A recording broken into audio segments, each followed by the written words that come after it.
السلام علیکم ګرانو دوستانو، په دې هیله چې ټول به راته روغ او جوړ یاست. تازه د خوشحالۍ خبر د پاکستان کرکټ بورډ مشر نجم سیټي یو ځل بیا اعلان وکړ. وایي ډېر خوشحاله یم چې د افغانستان سره د 3 شل ورځو لوبو اعلان کوم. همداسې د پاکستان او هند ترمنځ په اسیا جام باندې جنجال. هند کرکټ بورډ وایي ځانونه مه ستړي کوئ، اسیا جام به خامخا په اماراتو کې ترسره کیږي. پاکستان کرکټ بورډ وایي خامخا به پاکستان ته راځي. همداسې نور تازه خبرونه مې هم درته چمتو کړي دي، ویډیو تر اخره راسره وګورئ.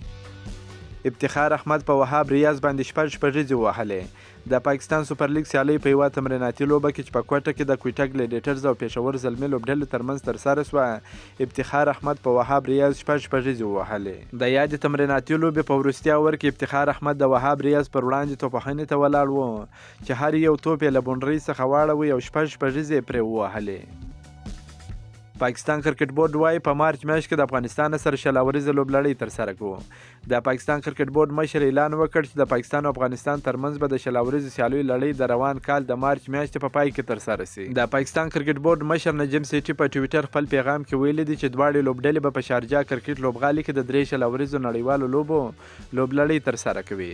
د پاکستان کرکټ بورډ مشر وایي دا لوبلړۍ د استرالیا سره د افغانستان د لوبلړۍ د لغوه کېدو له امله د بدیل مصروفیت په توګه ټاکل شوې ده او ترسره به شي. هغه زیاته کړه چې افغانستان ته د کرکټ د اسیایي شورا په عوایدو کې مساوي ونډه ورکړل شوه. دا یوه ښه پرېکړه ده، موږ یې بشپړه ملاتړ کوو. دا په داسې حال کې ده چې د تېرې جنوري په میاشت کې افغان کرکټ بورډ د پاکستان کرکټ ملي لوبډلې سره د یو ورځنۍ لوبو د لړۍ ترسره کولو لپاره اړیکه ونیول او پاکستان د شل ورځې سیالیو کول وویل. انډریو ټای د راشد خان دغه په زړه پورې ریکارډ مات کړ. د استرالیا تیز توپ اچوونکي انډریو ټای لومړی چټک توپ اچوونکی سو چې په شل ورځه کرکټ کې 300 وکټې پوره کوي. په دې سره د راشد خان دغه په زړه پورې ریکارډ مات کړ. دغه استرالیایي توپ اچوونکي د بیگ باش سیالۍ په پایلوبه کې د پرت سکارچرز لپاره زبردست توپ اچونه وکړه او په 211 لوبو کې خپل 300 وکټې پوره کړې. راشد خان بیا د ورو توپ اچوونکو لخوا په لږو شل ورځو لوبو کې 300 وکټې پوره کولو ریکارډ له ځان سره لري، خو په مجموعي ډول دویم مقام ته ولوېدی ځکه چې نوموړي دغه کارنامه په 214 لوبو کې ترسره کړې ده. له راشد خان وروسته د سریلانکا کرکټ ملي لوبډلې پخواني لوبډل مشر لاسیت ملینګا په 222 لوبو کې 300 وکټې پوره کړې. نوموړي د ممبئی انډینز لپاره د خپل کریر په لومړي کې تر ټولو غوره توپ اچوونکی و. د سویلي افریقا تکړه لیګ سپینر عمران طاهر په 240 لوبو کې 300 وکټې پوره کړې دي او د ویسټ انډیز آلراونډر سونیل نارین په 252 شل ورځو لوبو کې 300 وکټې په اخیستو بریا ترلاسه کړې ده.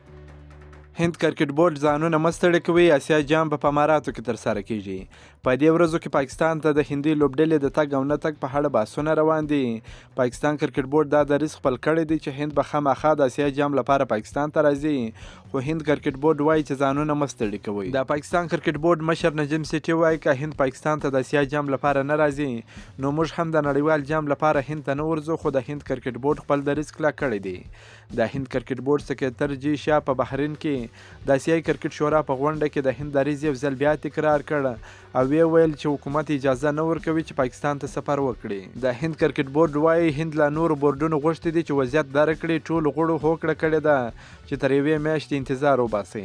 هندي رسنۍ دا هم وایي چې هند اسیا جام سیالۍ په کوربتوب چې پاکستان سره دی کوم اعتراض نه لري. هند کرکټ بورډ وایي اسیا جام به په متحده عربي اماراتو کې ترسره شي او کوربه به پاکستان وي. دغه سیالۍ به په 3 ځایونو دوبۍ، شارجه او ابوظبي کې ترسره شي، خو تر اوسه وروستۍ پرېکړه نه ده شوې. که مو دا ویډیو خوښه شوې در سره لایک کړئ، که په دې چینل کې نوی یاست پوپل سپورټس در سره سبسکرایب کړئ. دا نور تازه معلوماتو لپاره هم زموږ سره اوسئ. تر بلې ویډیو پر د الله په امان.